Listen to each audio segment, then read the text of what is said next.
Welcome to the Godless Spell Checker podcast. I'm Stephen Knight. I hope you're good. I sincerely mean that, Sounds like something you'd say just to start a podcast, but I do often wonder if you are well. So, let me know.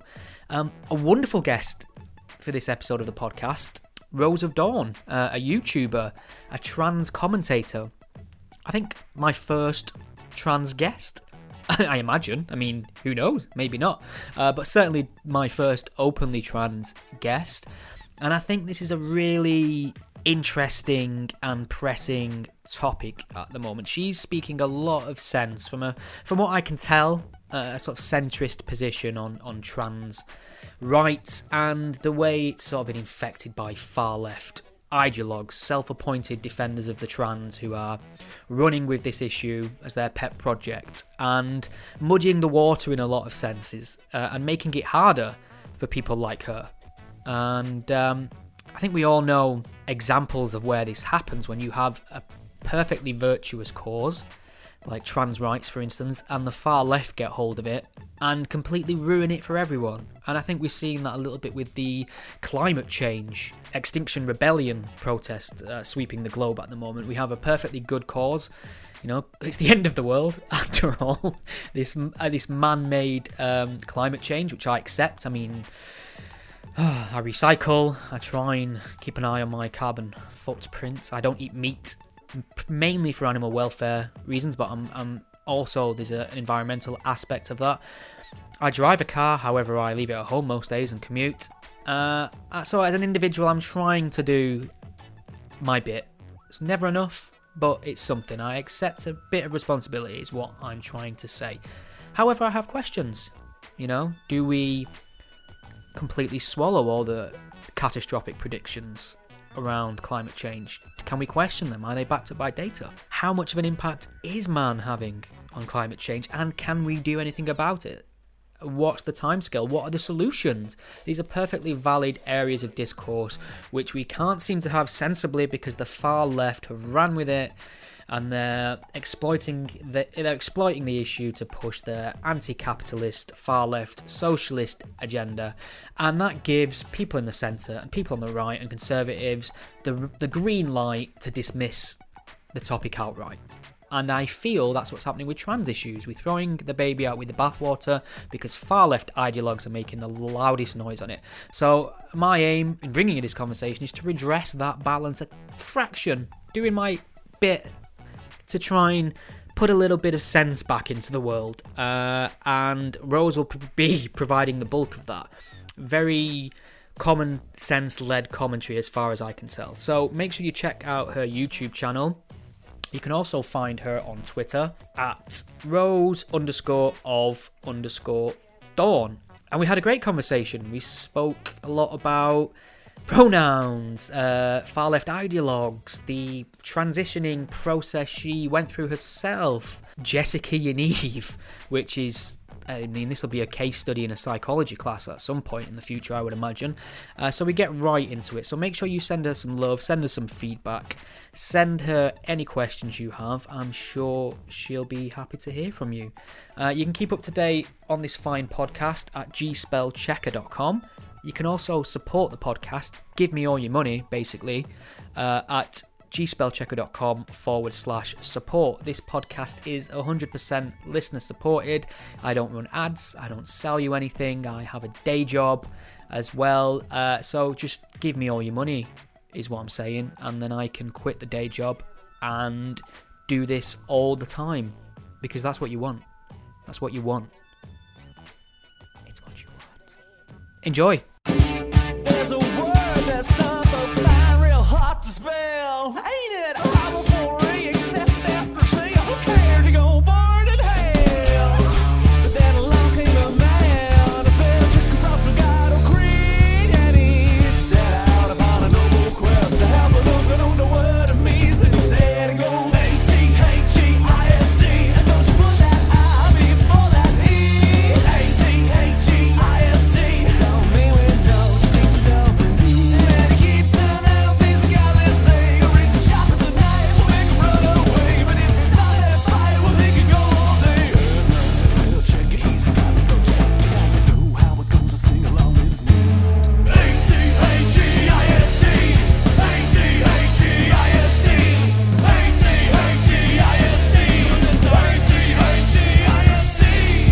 It's a great pleasure to welcome Rose, aka Rose of Dawn, to the GS podcast. Rose, how are you doing? I'm great, thanks. Thank you for having me on. It's my pleasure. You know, it's nice to have a British accent on the podcast once in a while. I'm getting sick of these fucking Americans on my show all the time. It gets tiresome pretending they're interesting. Do you know what I mean? Do you not? So you don't have many British people on at all, then? I can't.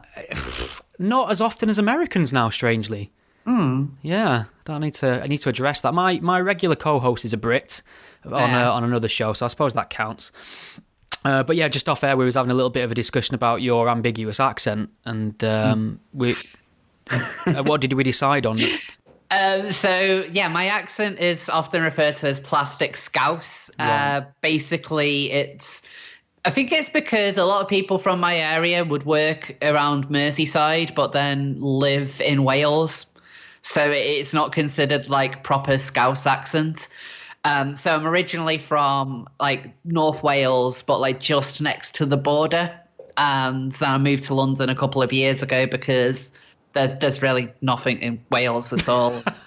Right, so just to recap, we've started this podcast. I've slagged off America. You've just completely obliterated Wales. Yeah, but I'm allowed to because I'm Welsh. Shit, I'm in trouble then, aren't I? Okay, well, I mean, you've been getting a lot of attention on the YouTubes of late, providing commentary on trans issues and things like that. So I really want to get into them topics with you. And I know you've done a lot of coverage on Jessica Yaniv, which is just a ridiculous story. But before we get into that, maybe you could tell us a little bit about you personally, about your background. You describe yourself as a based transsexual. So, I mean, how long have you been open and out trans? So I originally came out to friends back home in Wales. It was over 10 years ago at this point. I was about 18, 19 at the time. I'd dealt with gender dysphoria my entire life. Just explain what that is to my listeners who might not know. No problem. So gender dysphoria is the medical term used to describe what is effectively a transsexual person, which is the way a lot of people will probably complain at the way I describe this, but the easiest way of describing it is the way that your brain kind of sees yourself is not the same as the reality. So, for example, in my position, like having a male body is something which outright disgusted me. Being identified as a male is something that I just, I couldn't really live with. So the only way that I could treat this, as it were, is to make a physical transition to be what society would accept as a woman. That's not to say that I've changed my biology, so I am now biologically female. Far from it. I'm still biologically male, but thanks to my transition, I'm now treated in society as a woman. I've traveled the world and people refer to me as female. I don't get any trouble off the street, or nobody has any problems with pronouns, so I don't have to walk around wearing a fucking pronoun badge.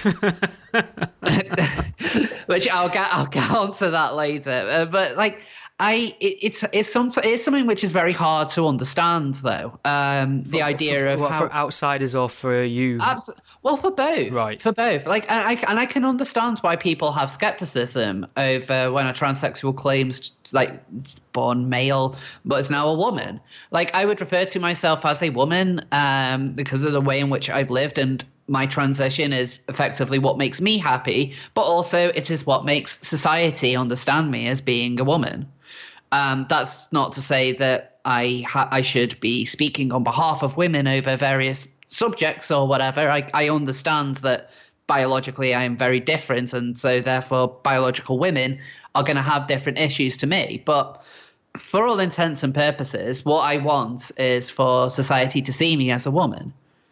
Yeah. And I do everything I can to keep that up. Effectively, it's kind of like a social contract in a way. Like, I wouldn't be able to demand that you refer to me as a woman if, for example, I was balding, I had a beard, I dressed absolutely appallingly, like I didn't dress like a human, or just didn't work on my voice, or do anything that makes anyone look at me and say that's a woman.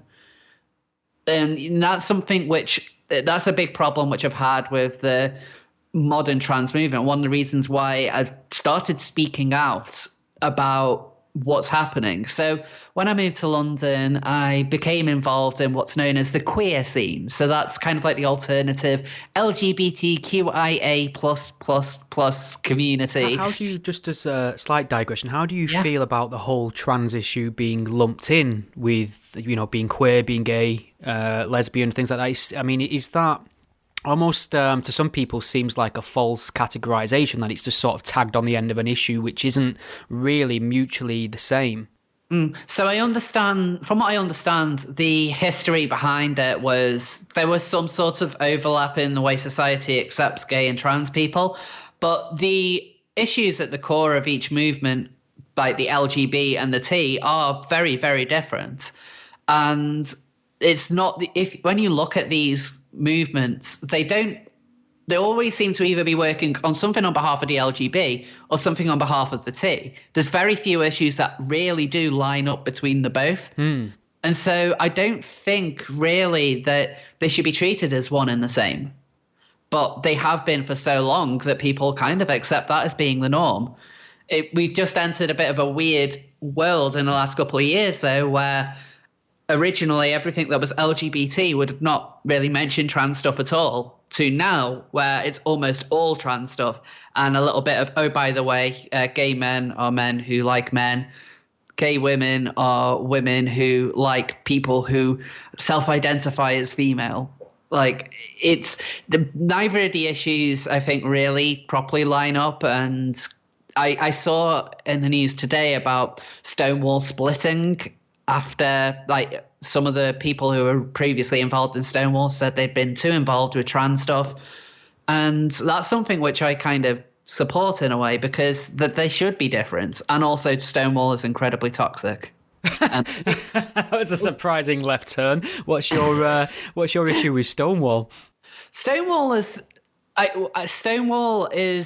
organisation that gets an awful lot of funding, and they don't really do a lot with it. They have these things like the top 100 businesses, or like, the gay friendly businesses, which, they charge businesses to send them information on, this is how accepting of LGBT plus people, and then they kind of judge them for, say, not having a gender neutral toilet, or to not issue our pronoun badges. And then they mark them down as being, it's not really that friendly of a place. But so many companies are obsessed with looking woke that they throw money at them. And they've always been a bit behind the curve on various issues. Like, they weren't outright supporting same-sex marriage, if I remember rightly, until kind of just before there was a vote on it in Parliament. And then when that happened, they tried to claim full victory for it when they hadn't been talking about it. And as much as they are, like, now obsessed with trans issues, a couple of years ago they were like, they would outright ignore the trans side. I mean, it wasn't a part of Stonewall at that time.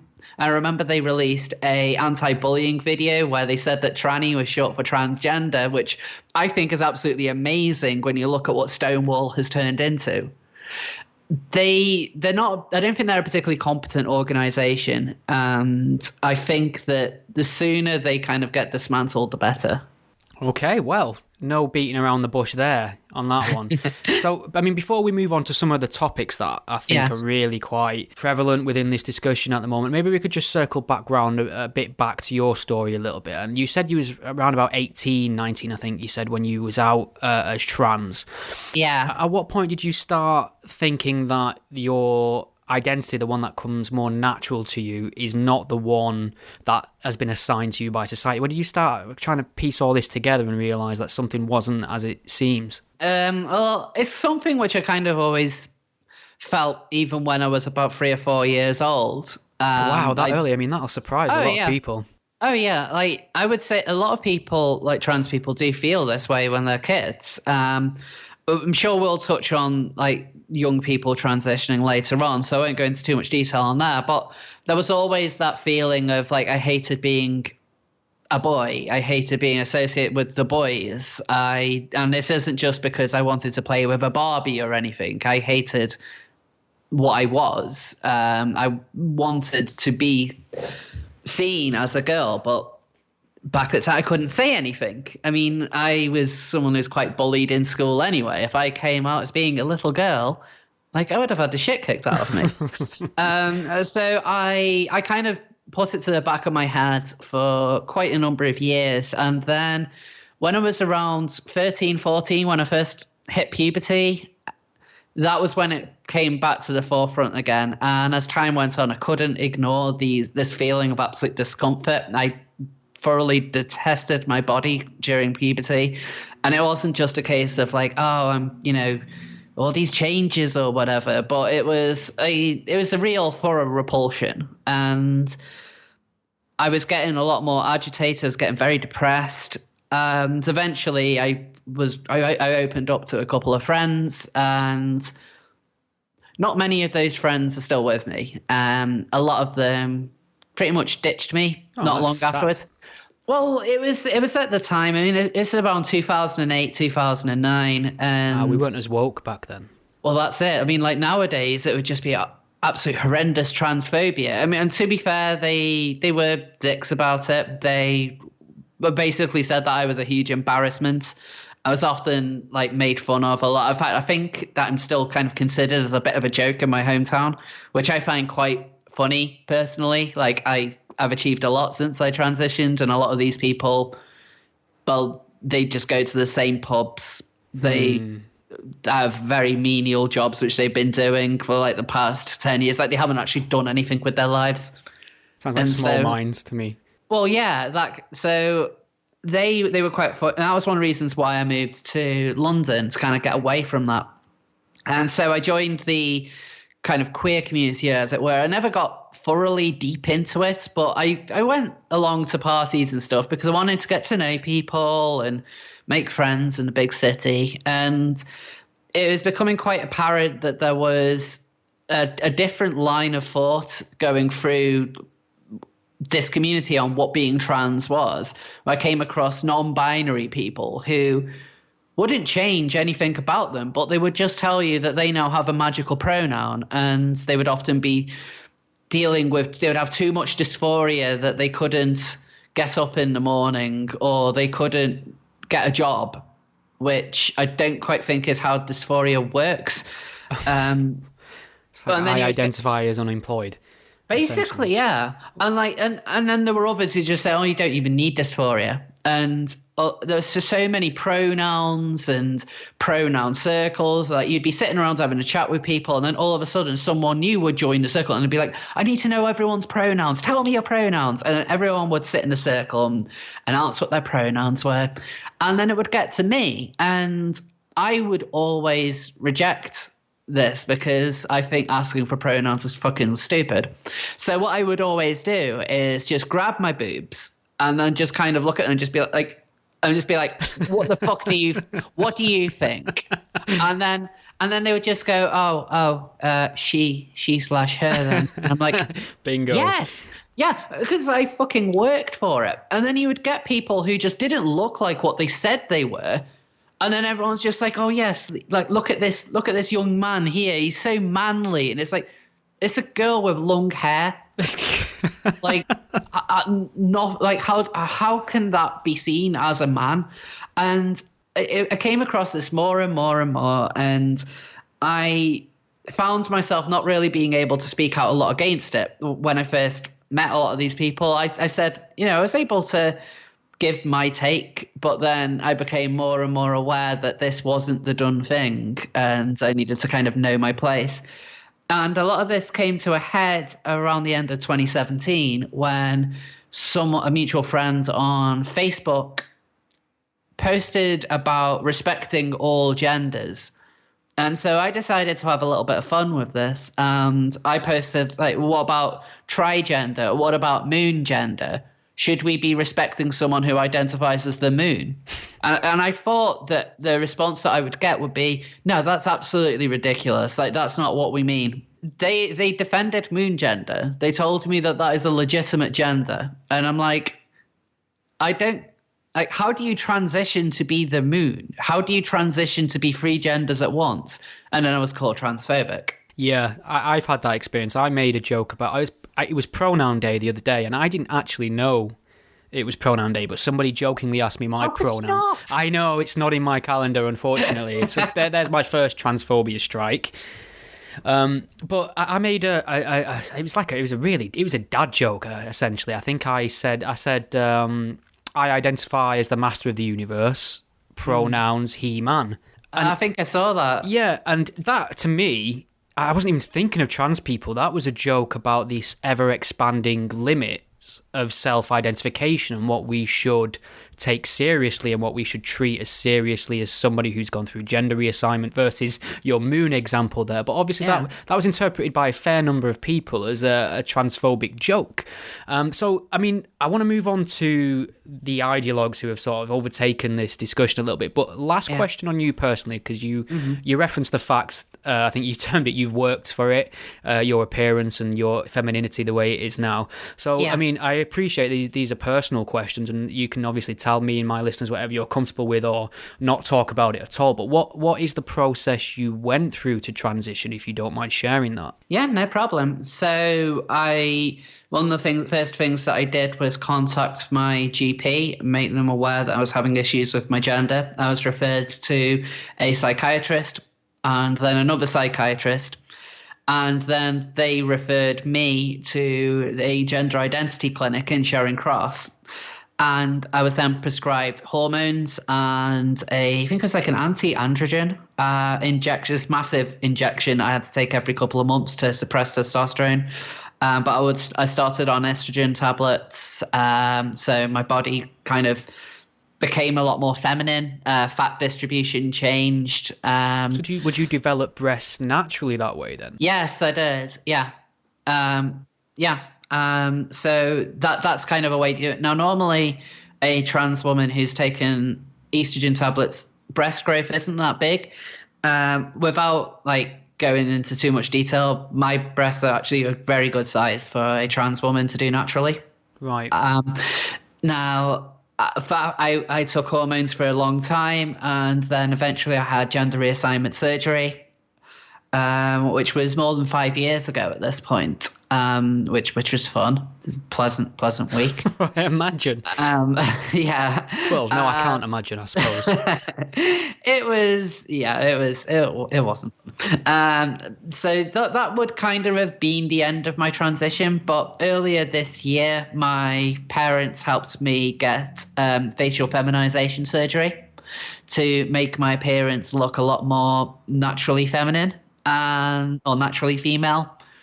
And I think that for me was like the biggest thing. Like now I'm a lot more happier with my own appearance. I think that I look a lot better than I used to do. Oh, that's good to hear. I mean, that was going to be my next question because you had such a visceral reaction to your male appearance before. Yeah. I was going to ask whether or not you're transitioning and slowly becoming more female in appearance. Is that made you happier? Have you got what you wanted in that sense? Absolutely. It's given me a lot more confidence. Of course, I still have other issues going on in my life, but who doesn't nowadays? Sure. Like it's not a fix-all cure for every single ill that you're going to go through. But as far as gender dysphoria is concerned, I've never been more comfortable. Like I'm just a much happier person, a much more confident person as well. Like pre-transition, I never would have been like running a YouTube channel or putting myself out there at all. Whereas now, like, I quite enjoy that kind of attention. And it's because I feel like I've got something to say. I think that transitioning has done me a world of good. And I think that a lot of people who are dealing with gender dysphoria need to go through a medical route to make sure that transitioning would be the right thing for them, because if it is, it will improve their lives so much. Yeah, definitely. Always seek medical advice is the one. Okay, well, I suppose what would be a good place to start would be, I think in a sense, there's been a little bit of a fetishization of the trans issue from the far left. Seems to be on the far left agenda quite high up, and to me it's an issue that I mean, once you've sorted out the human right aspect of it, which to me doesn't appear anything more complicated than trans people should have exactly the same rights that I demand and should have access to any special medical attention or services that are unique to them or specific to them, and everything else outside of that in regards to pronouns, the debate about gender being biological or not, that's all politics, and that's all open to discussion, and we should be able to. But there seems to be a significant section, or I'm not sure if it's significant or just the loudest, that has decided on your behalf essentially that those things have already been answered and any discussion on that is forbidden. And I just wanted to get your thoughts on how we've arrived in this situation where it's a topic with so many tripwires that people are just have really bad opinions and information, or they just don't want to talk about it at all. It's very authoritarian of them to demand that there is no more discussion to be had. And I think a lot of it is about control. Like, they've been able to silence people from myself within the community, calling us names like true scum, trans medicalist. Like, these are terms that I now consider a badge of honor. What was the first one? What scum? True scum. True scum? Yes, because we believe that in order to be transsexual, you need to have gender dysphoria.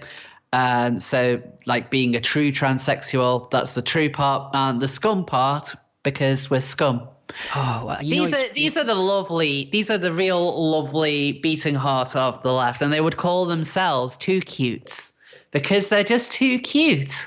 Wowzers! Isn't that lovely? Like they It's so funny because there's certain like racially charged or just outright racist terms for people of colour who are deemed to have betrayed their own race by the left. And these terms I never even heard in my life before until I interviewed people, and they said, well, basically, the far left have called me, a coconut or an Oreo or a house Negro. It seems like the most viciously horrible insults come from these people who claim to be beacons of virtue.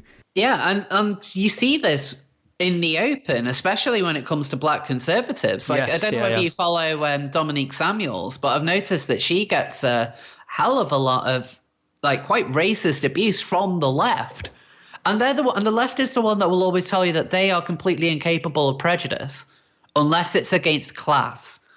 But they will regularly judge black people. They will judge women. They will judge lesbians, gays, bis, trans. Well, it's all about identity, isn't it? It's all about identity, and it's all about control, because they want to be able to say that they speak on your behalf, and that therefore, if you have to bow to them, you can't survive without that community. And I think one of the reasons why they've got so powerful is because not many trans people from within are really able to stop it. They will regularly feed you lines about how the world is mean and oppressive, how trans people are being constantly murdered in the street and beaten up, which is false. But they feed this to the people in the community and tell them, well, you can't survive without us. You need us. Otherwise, who knows what the cis-het white male will do to you. We are evil.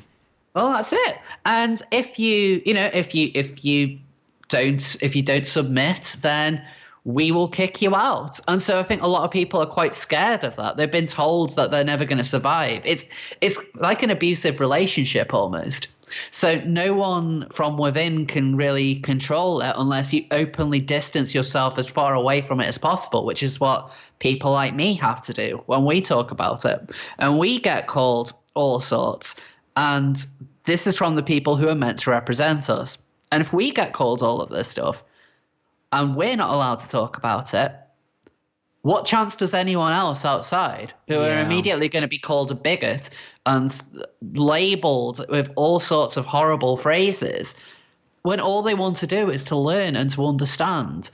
And this hardline activist mentality that these people have got, which is very militant, is not something which is ever going to win people over. Like, if you want to convince people that trans people should be respected, you're not going to do it by putting your boot on their neck in a metaphorical sense, which is what these people do when it comes to freedom of discussion. I've noticed this topic is often offered up not as an opportunity to educate, but it's a test. It's to find out where the bigots are and who we can lump in with the, good and evil as soon as possible. But I mean, just before we started speaking, I said, before we started recording, Eva, I said that I'd wanted you on the show because I'd seen you on the Myth Informed show, and those guys who I love, who I'm friends with, recommended you to me, and I noticed straight away that you seem very sensible and balanced and objective, and you dismissed a lot of the nonsense that we hear from trans activists. And I said to you before we started that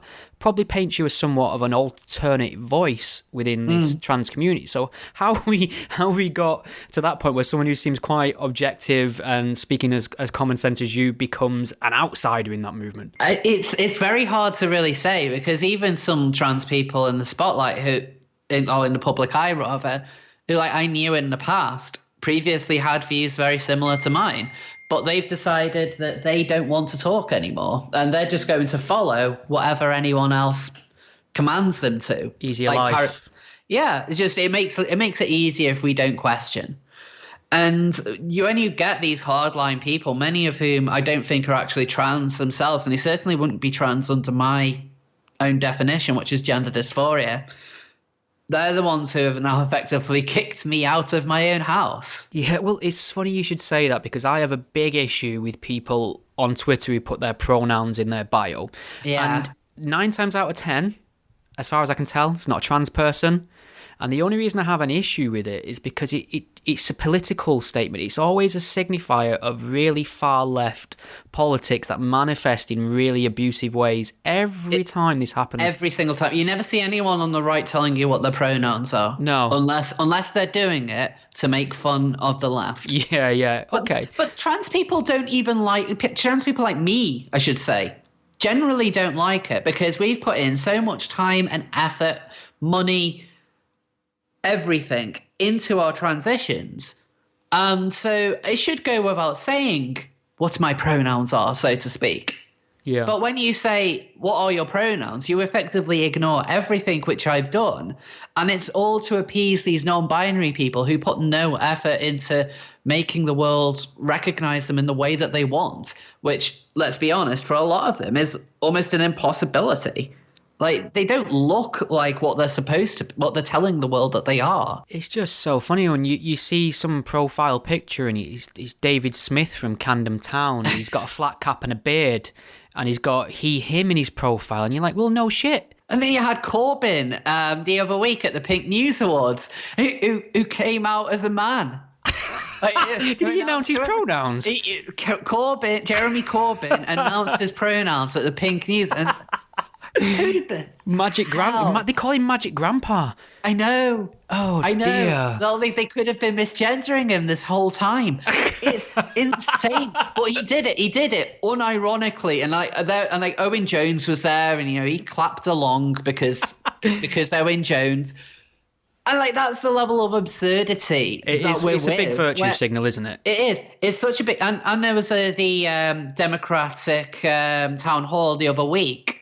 I think it was on CNN, where they were doing it on LGBT issues. Well, I'll say LGBT issues, it's pretty much all on trans issues. And yeah, I think you had Elizabeth Warren or was it Kamala Harris? One of them actually announced their pronouns as she and her. Sounds like something Elizabeth Warren would do. I think it might have been Elizabeth Warren. But you'd think so much of this is obvious, and these questions aren't needed for pretty much anyone on the planet. Like, if your name is Jake and you have a beard, you don't need to point that your pronouns are he and him.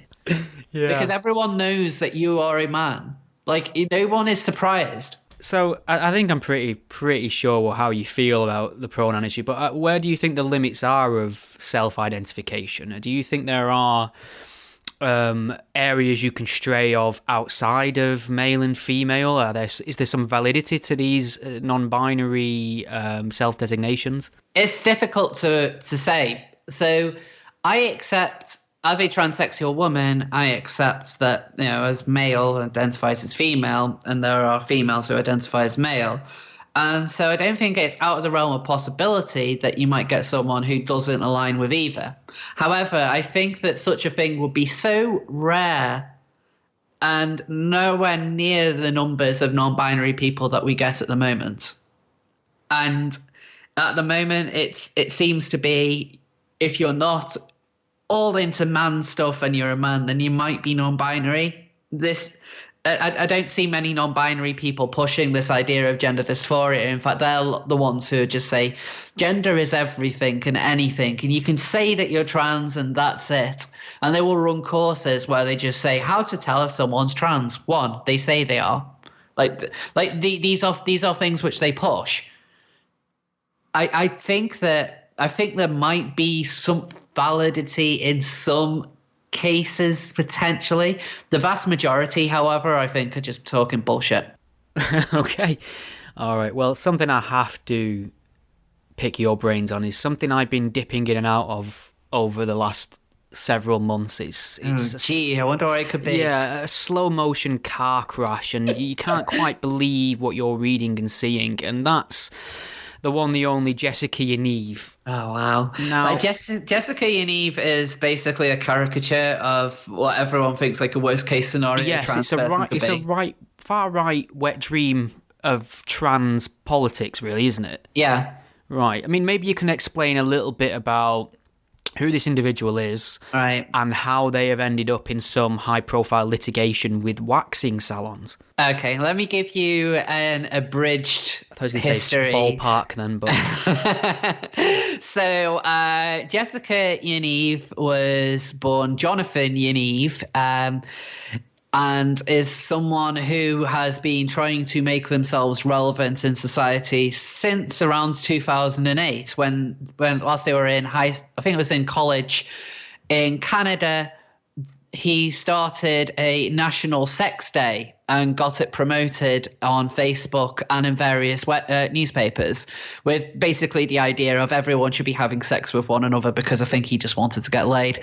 The day didn't really take off. He then launched a website called Trusted Nerd, which seems to just be a kind of a way of him to get free tech from various companies. Like, he says he reviews stuff, but all he does is just post product descriptions and gives everything a 10 out of 10.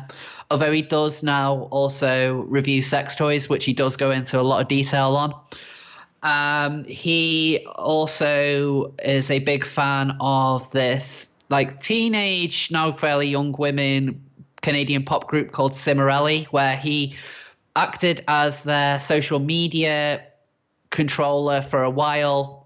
During that time, he would message young girls, send them quite abusive messages, send also some quite sexualized messages as well. There was a couple of people who he would harass for quite a long period of time. He would also file frivolous lawsuits, including one where he was he was in a theatre for some reason. Some people burnt I think it was some sage or some thyme or something, and then he tried taking that person to court, saying they ruined his like breathing for life because of the burning of sage.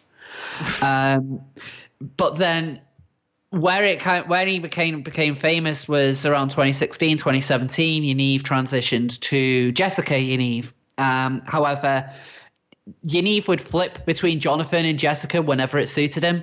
He was never quite consistent on what his identity is. He would then start messaging women in various beauty groups, taking photos of himself in bathing suits, talking about how he'd want to go and use women's bathrooms, and then would ask about periods and what he should do if a 10-year-old girl came up to him saying that she was on her period, and asked women about how he could take her into a toilet cubicle and show her how to put in a tampon. These are genuine messages. Creepy as fuck, I think. Yeah. But the relevant case that actually ended yesterday, Yaniv took 15 beauty salons to court because they refused to wax his testicles. Yaniv claimed that these were that because he now identifies as a woman, that he should get his balls waxed like any other woman can get her balls waxed. It's still funny. Which is insane. He had a publication ban on him for a long time. It was lifted at the end of July. Do you know anything about the law in Canada? Not a lot. I mean, I know us in the UK can get so-called super injunctions, and we have quite strict libel laws. But I tend to believe that Canada was a bit more open. But you're not too sure yourself. I know that Yaniv definitely had a publication ban, Right. and it was definitely in play in Canada, and a lot of people, even outside of Canada, would play along with it just to be on the safe side. Yaniv has a habit of getting critics removed from social media, including Megan Murphy and Lindsay Shepherd. Yeah. Going back to, last time I checked, they had something over 130,000 followers. Now, from basic checks, it's. I mean, most of them are fake or bought. Vast majority are bought. Yeah. So I think it was July last year. He had over 300,000, and then in a day that just kind of is like Thanos snapped his fingers and half of them disappeared. And he keeps on trying to buy followers on Twitter, and then they get yeeted. So his numbers are inflated 100%. They're not real followers. If you look at him on Twitter, no one likes his content. Everyone is just giving him abuse. Yeah, the ratio is scathing. But I mean, I did check in. You released a video not too long ago before we started recording on this whole outcome of the court cases, and in the section that I managed to see before we started recording, you said that you don't really think doing it here, you don't really think Jessica's trans. You described them as an opportunist, and I was just wondering how you go about justifying them comments. Yeah, that's no problem. So as someone who has researched a lot about Yaniv, one thing I've come to learn is that Yaniv is a liar, a compulsive liar, who will say anything that he can to get his own benefit. If, for example, in court, he pulled his own mother up to act as a witness for him and got her to tell the court that he had his first period when he was 14 years old. This had absolutely nothing to do with the court case.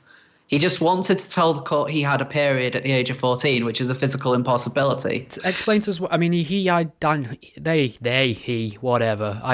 as intersex. Is that correct? He says that he is intersex. However, he thinks that being intersex is having a penis and a vagina, which is not true.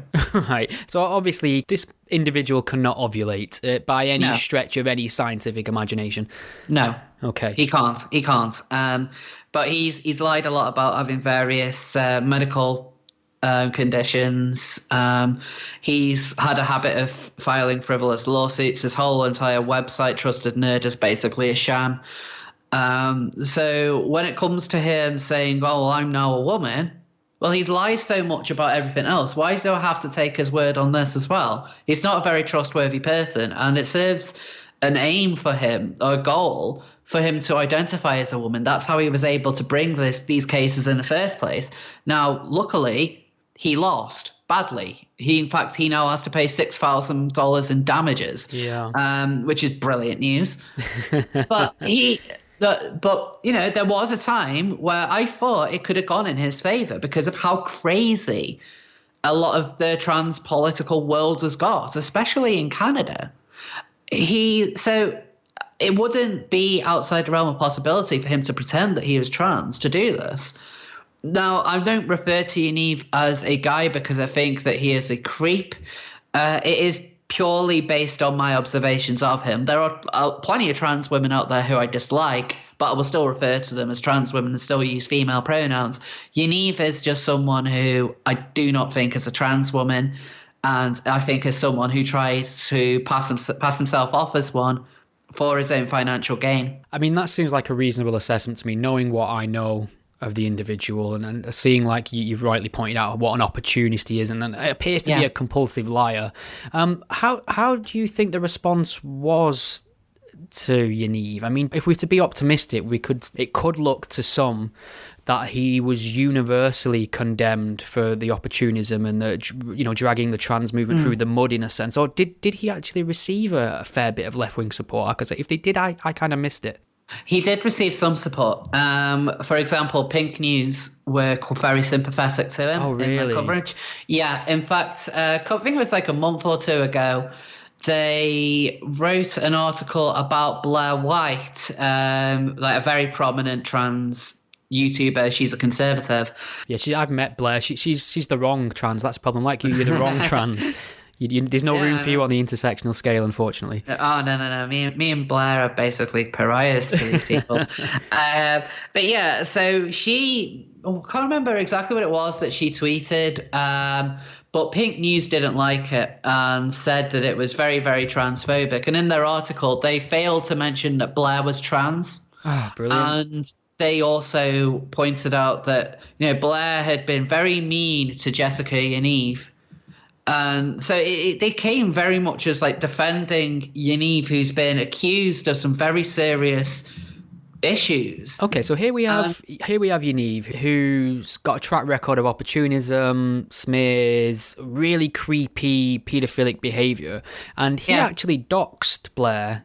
He did, and yes. Harassed her in a sense, and this is a trans woman, but because Blair's a conservative trans woman, she, publications like Pink News don't have her back, which just highlights to me the sham that is this intersectional concern the left have. They don't really, as far as I can see, they don't really care about trans people that much. They only care about trans people who parrot their own politics. Absolutely. Like, they really don't care or like Blair at all. She's, like, whenever you look in the likes of Pink News or Gay Star News, which is another gay website, although they folded recently, whenever they would mention people like Blair, it would always be negative. It would always be controversial trans YouTuber who has said some very mean things about the non-binary people. But then they would promote very small YouTube channels saying like, oh, this channel has gone viral. And it's like, oh, they've got 2,000 subscribers. They're not really that viral. Like they would push away people like Blair and like, as though like, don't listen to her.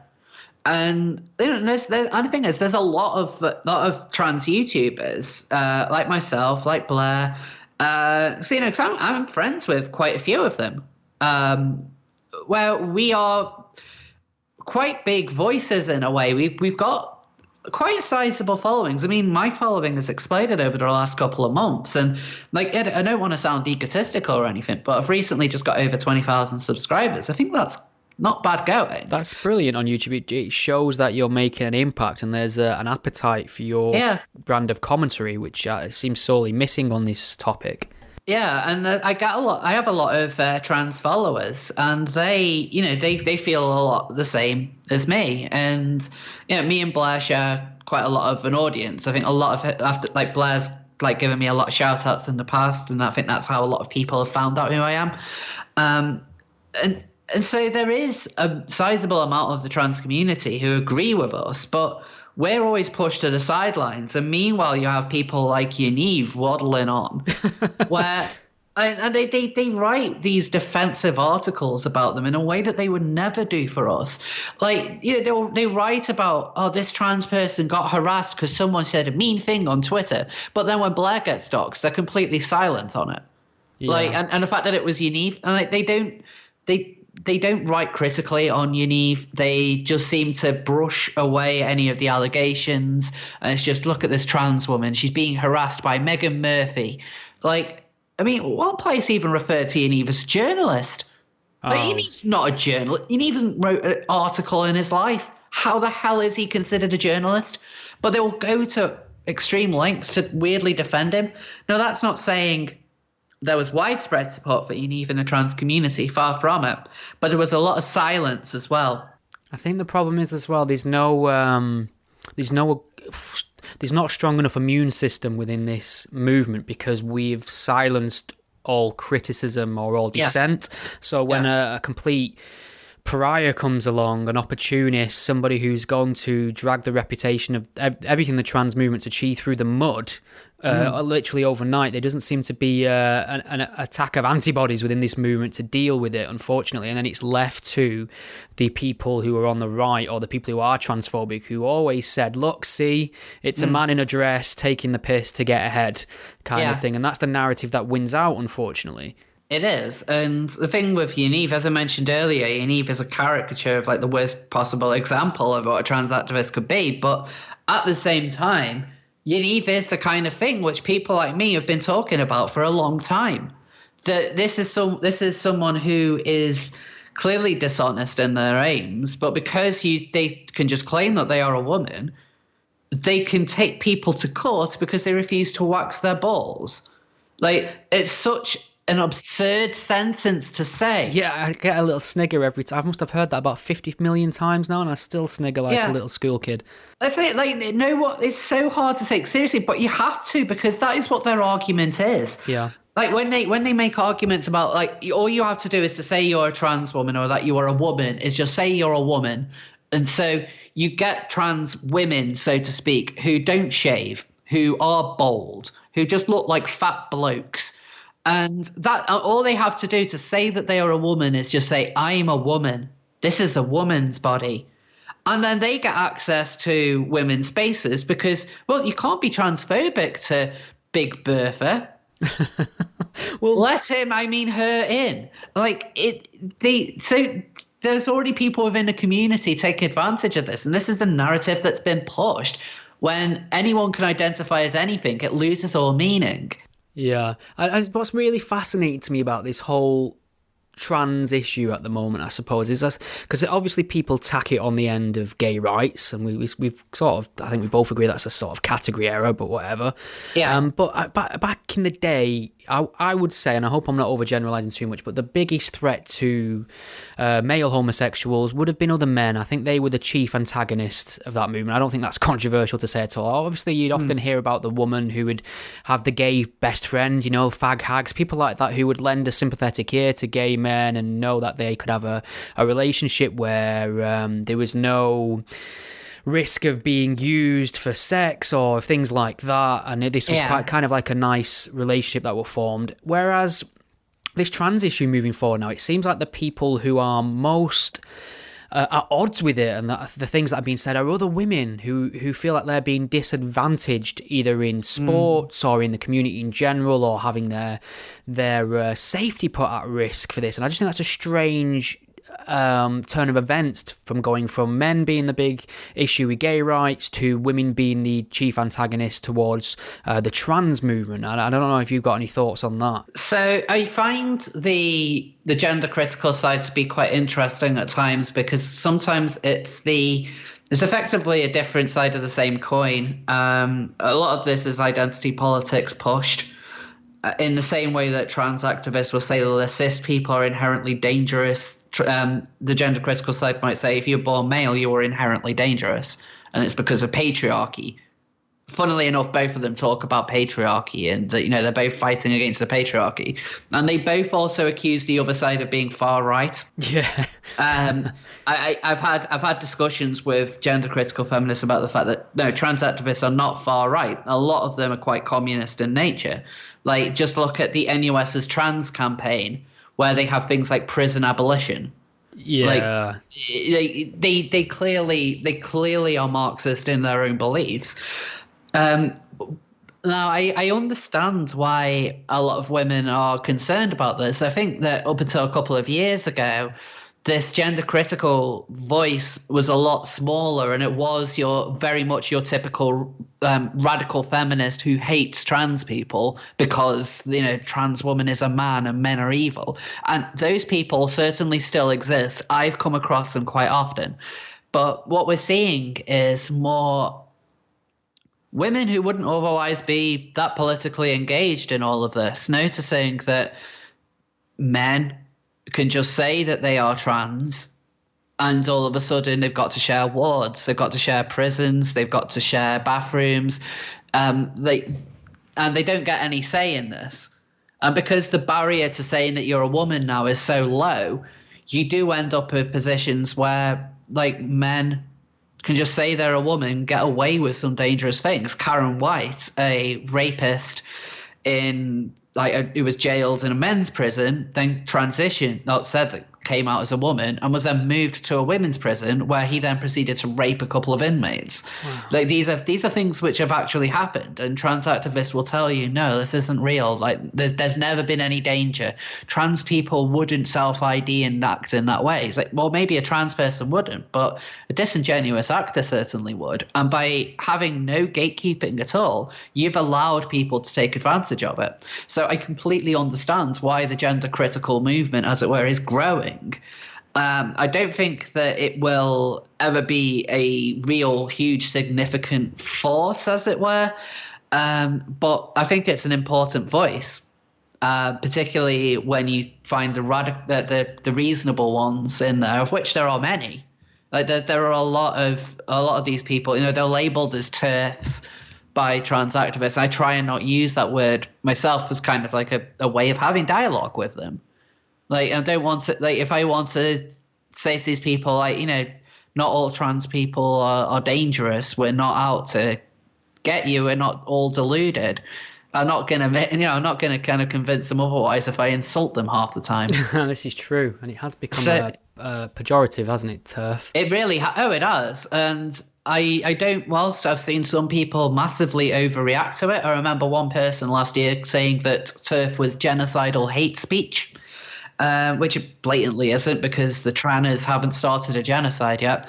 If you search for it on Twitter, if you just search TERF, you'll see fuck TERFs, kill the TERF. Like, there's been these weird memes recently. It's like, like your point of view. If you're a TERF, we'll have a photo of them looking angry, and then the next photo they'll be holding a knife or a baseball bat. Which is like, you can kind of tell they're trying to be like, I've seen that. like I could kind of tell that maybe the context is being an edgy meme, but a lot of the gender critical feminists are kind of middle-aged women who aren't going to be used to memes, as it were. The optics of something like that is an endorsement of violence, isn't it? Yeah, like it is not a good look. No. Like, I get I can enjoy an edgy joke every now and then, but I don't think it's a good move. I think it makes you look dangerous to an outsider.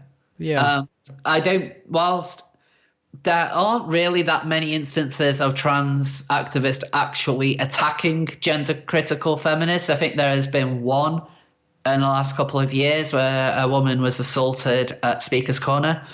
Seeing this kind of narrative come up, like, if I was one of these women, I would probably feel very unsafe. And so I don't blame a lot of them for thinking the way that they do. And I just want to reiterate, a lot of them I've met and spoken to have been very reasonable and been very sensible, including Julie Bendel, who in the trans community, you'll often be told, like, she is like the boogeyman. She's the final boss of TERFs, isn't she? Basically, yeah. And I've had a conversation with Bendel, and she was absolutely lovely. Oh, imagine that, having a conversation with an ideological opponent and they being a human. Yeah, exactly. We got along really, really well. Great. Like, it's insane. But they'll tell you, there are some nasty people within that movement. I've come across a few very childish people, some who are just thoroughly repugnant. But, you get that in every movement. Okay, well, we're just approaching an hour now, and I don't know how much time you've got, but I was hoping just to sneak in a discussion about introducing medical adjustments and medication to children. This is something that's brought up in Douglas Murray's book, The Madness of Crowds, and I didn't realise it was as widespread as it is. It's quite an eye-opener to read that. And you obviously mentioned at the front of this conversation that you was aware of your identity not being right to you as early as 3 and 4, which is extraordinary to me. And I was just wondering your thoughts on this idea about accepting you're a trans person in your, early youth, and the implications of a society that endorses that and allows that to happen. Where are you on this debate? It's a very difficult one, because it's something which is quite close to me in my own experience. Yeah. Like, if I could have lived as a female when I was a little kid and that would have all been okay, like, I would have done it. And looking at where I am now, that probably would have been the right decision to make. The problem is, though, I can't talk about this retrospectively rather, and then kind of apply that to everyone. Like, children are very easily influenced. I think that when you see children coming out as genderqueer, they're being taught these phrases by people with an agenda. And when you see these channels like Queer Kids Stuff and these drag queens reading to children, and a lot of this progressive lecturing that's being aimed at young audiences, schools saying that gender is a spectrum.